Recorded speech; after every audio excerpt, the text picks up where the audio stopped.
Grazie, scusate del ritardo. All'Ars l'UDC ha spedito Lillo Firetto, che è anche sindaco di Porto Empedocle, e la riberese Margherita La Rocca. Al Parlamento nazionale la casella rischia seriamente e concretamente di restare vuota.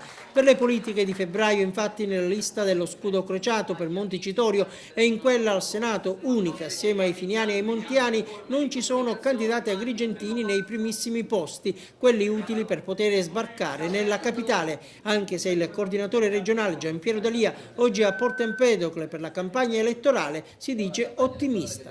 Nella Sicilia occidentale l'UDC ha due capilista, che sono io e l'onorevole Adornato, che siamo candidati anche in altre circoscrizioni, per cui i posti utili cominciano dal terzo, e credo che se l'UDC, come io mi auguro, confermerà il dato e il risultato delle regionali di 2 mesi fa, di 3 mesi fa, nella Sicilia occidentale, c'è la possibilità che amici del partito di Agrigento possano fare i parlamentari. Io credo che la cosa più importante da dire è che non c'è sistema migliore per servire il partito a cui si appartiene che metterci la faccia.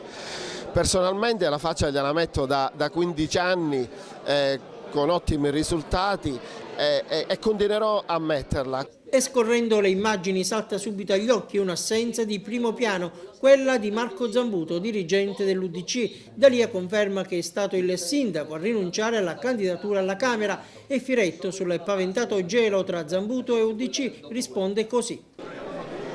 Ma questo è un tema che io sento ricorrere a più riprese, del quale non mi voglio assolutamente occupare, perché mi sembra partecipare ad un carosello del gossip che è lontano miglia e miglia dal mio modo di intendere le cose in politica.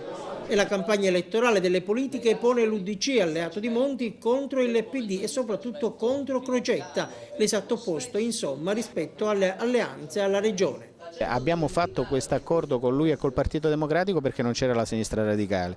A Roma non abbiamo fatto l'accordo col Partito Democratico perché il Partito Democratico ha scelto la strada dell'alleanza con Vendola e con la sinistra radicale, cambiando percorso rispetto a quello che insieme a noi aveva fatto nel sostegno al governo Monti.